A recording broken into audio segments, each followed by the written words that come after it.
Coming up to week 4 for the Chicago Bears, who will be visited by the Los Angeles Rams. This is almost a must win for this Chicago Bears team, as there have been a few developments happening over the week that make you kind of question just what the hell's going on in Hallis Hall. We'll bring in the panel and get to the news of what's been going on this week in Chicago Bears land on Sports Chicago Style. Sports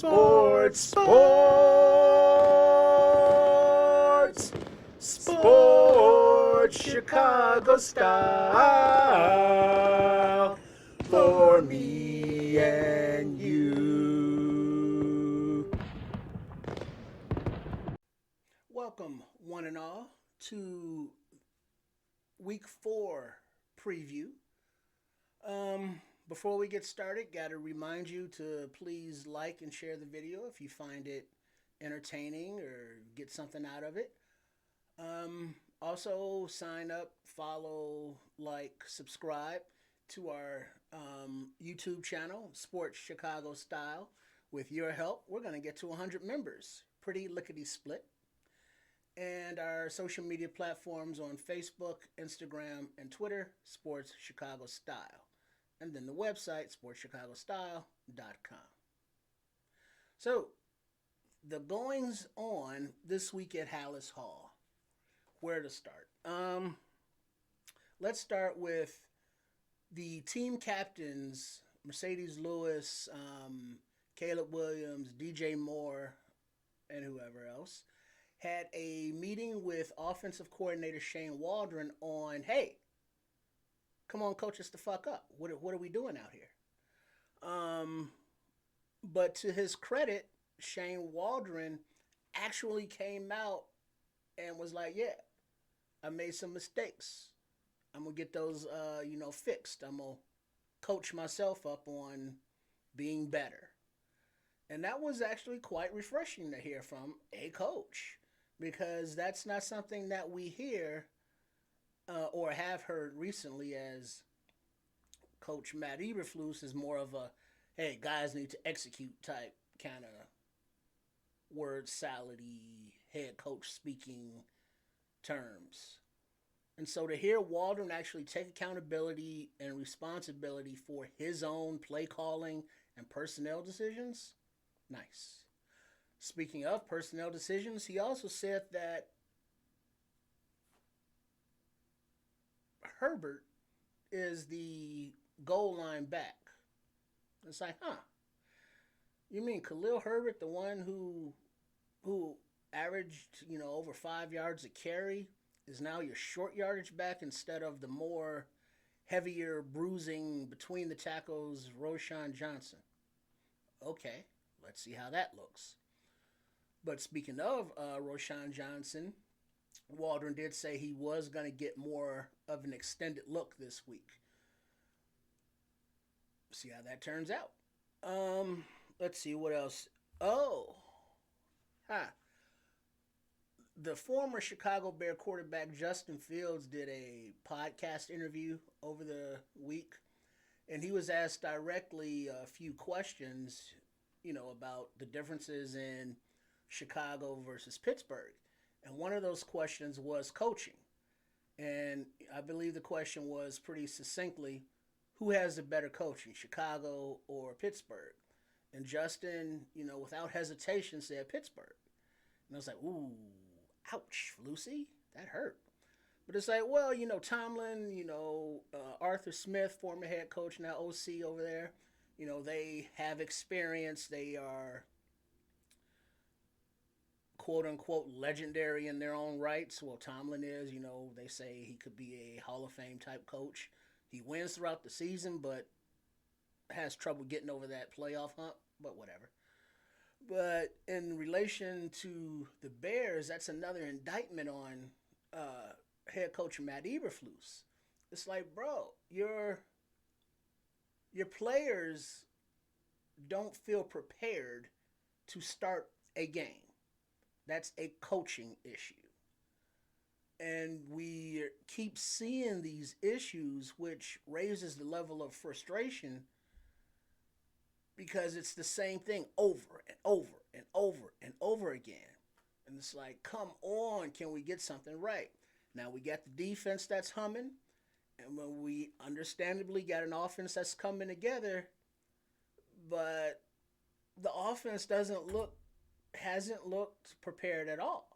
And Waldron took responsibility part for that, but that has to flow up to your CEO, your head coach, Matt Eberflus. Why are players having to tell their offensive coordinator how to coach them? Head coach, what are you doing? You're supposed to be overseeing everything and knowing it's like, hey, let's coach them up a little bit harder. Let's get it done. But I don't know. That doesn't seem to be the case.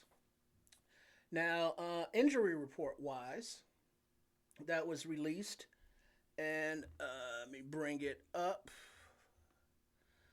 So it looks like the report is not as bad as it was earlier in the week, but for sure that are out or are tight end Steven Carlson, who was just brought up from the practice squad. He injured himself on the last play of practice on Friday, like an extended injury time off. Some say that it's like possibly a broken collarbone or something like that. Zach Pickens, who's been dealing with that groin injury since preseason training camp, he's ruled out, and Terrell Smith is ruled out with a hip issue. Everybody else, Keenan Allen, Andrew Billings, are game day decisions, but in probability they'll go. And then Byard, who had a back issue, is listed as questionable, so he should go.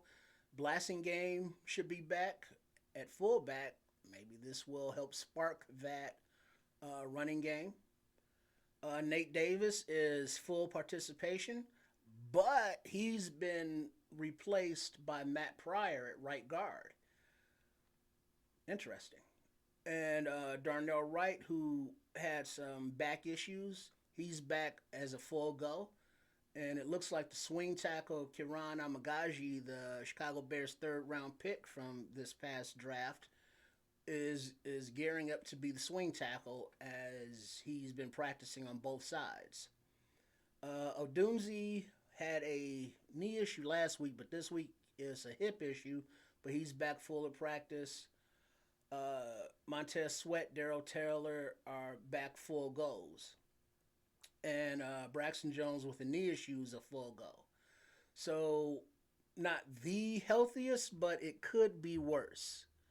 And with this St. Louis porous defense, I mean, they've been giving up lots of yards to wide receivers all season, so we have to be able to take advantage of that. They're missing on offense their top receiver, Cooper Kupp, but they have Matthew Stafford as quarterback and Sean McVay as head coach. And, those guys have experience on how to slice up defenses. And if Coach Eberflus goes with the vanilla, just cover two shell, that's going to leave a lot of open turf, a lot of open grass, a lot of open ground for those receivers to settle down. And Stafford will find them unless he's pressured. But they also have some O-line issues, so, we should be able to see some pressure generated by that front four, which Flus likes to, just run out there. But blitzes when and if necessary, which they are necessary. Offensively, before I pass it along to the panel, I think that, Caleb Williams has been showing, nice maturity in the intelligence aspect of the game. He's missed some throws, maybe due to, the physical uncomfortableness of his O-line being porous as hell. and his internal clock is sped up because he knows he has to get rid of the ball because he doesn't want to keep taking shot after shot, sack after sack. And hopefully Keenan Allen will be able to help that in his return as he's supposed to be the underneath guru, finding those places to get open and being the comfort zone for the quarterback and Kyle Kmet in the shorter range areas. Still wondering personnel usage. DeAndre Carter getting the wide receiver reps over Tyler Scott. We'll see how that plays out. But yeah, that's what's coming up this week. So let's pass it around the panel and see what thoughts everyone has. So why don't we start out with Trip? What's up, bro? Take it away. Bro, it's it's another week and it's another opportunity for our team, the Chicago Bears, to like, bro, be all they can be, and it's good that like offensive coordinator Waldron, that bro took, you know, accountability for his bullshit, and hopefully he gets that cleaned up, and it's fucked up that Flus keeps catching strays, but as long as, you know, they can protect Gizmo and let him do him, we should be all good, because like our defense is gonna eat Rams for dinner or brunch or lunch or late breakfast. That's brunch on Sunday, and and and so the offense like just has to not be offensive and put up 21 points. Hopefully will be enough, but they should be able to get more because, like, bro, the talent's there, and speaking of talent, it's like the offensive line we would hope is coming together, but like week 4, and it's like you gotta already replace, you know, Davis. It's like, well, bro, why didn't you do that like 2 months ago? But whatever the fuck. So yeah, let's bear down and claws up, and let's bring some bad news to the Los Angeles Rams on Sunday.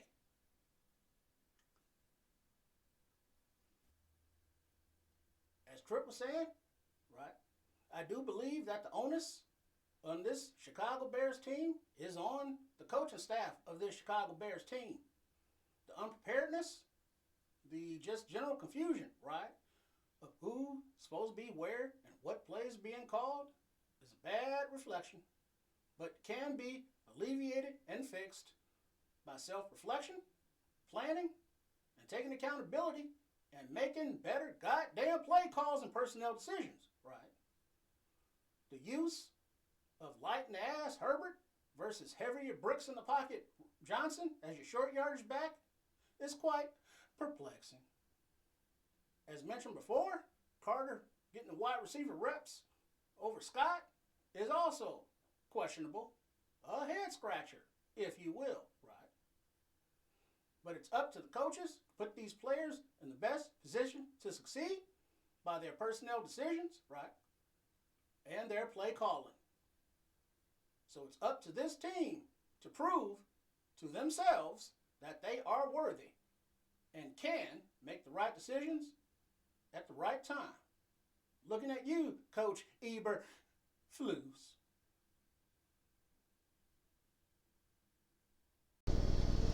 Hello, welcome to the kitchen of Shade Trips. I am the owner and proprietor, Chef Trip. For this week, the Chicago Bears playing the Los Angeles Rams. I believe that the defense will continue to get better and stronger as they play more together and get used to each other, and will provide good pressure on the Los Angeles Rams to maybe beat up the non-mobile Matthew Stafford. If they can contain him in the pocket and make him uncomfortable, get him off his spot. He is not very athletic, so we do not have to worry about him being the threat with his legs as much, but his arm can be quite potent, as mentioned, with the Super Bowl winning coach Sean McVay, who is very smart and take advantage of the opportunities given. On the Chicago Bears offense, we need more cohesion, and it was good to hear that offensive coordinator Shane Waldron took responsibility for his shortcomings so far in this young season. And I hope that he will be able to rectify those, and that the coach Eberflus will also get past his head coaching growing pains and make the right decisions on the challenges and on the kick or punts and on the very crucial timeout situations that can be game altering. So let's hope for the win, and if it is not a win, let's be critical where critical need be, but not jump the gun. But I don't want to jump the gun. Let's let the game happen first. Back to you, Triple R. Thanks, Chef. Well, it's time for another game. It's time to get hype, or it's time to chill and see what happens. But either way, the Chicago Bears will be playing Sunday, 12 o'clock noon Central Time, home game versus the Los Angeles Rams. We hope to see, the progress that the expectations of this team, had going into the season. If we can get to 2-2, that record will be right on par with, the forecasted, quote unquote, by the professionals where this team should be. Now, if they fall to 1-3, ooh, it's going to get uglier in the media and with the fan base. Half are like, give them time. They have to gel. The other half is like, look, we've seen this bullshit before and it's going this way. Whichever one has their argument, it doesn't really matter unless the team makes it matter.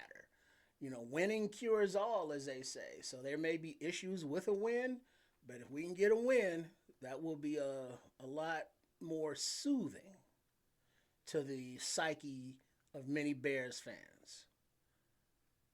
Let's see what happens. So we'll be back on Sunday after the game with a post-game wrap-up on hopefully a Bears victory. But we shall see. All right? So remember to like and subscribe here on YouTube, Sports Chicago Style, our social media platforms, Facebook, Twitter, Instagram, and the website, all Sports Chicago Style, and the website.com. Oh, and if you'd like to email sportschicagostyle at gmail.com.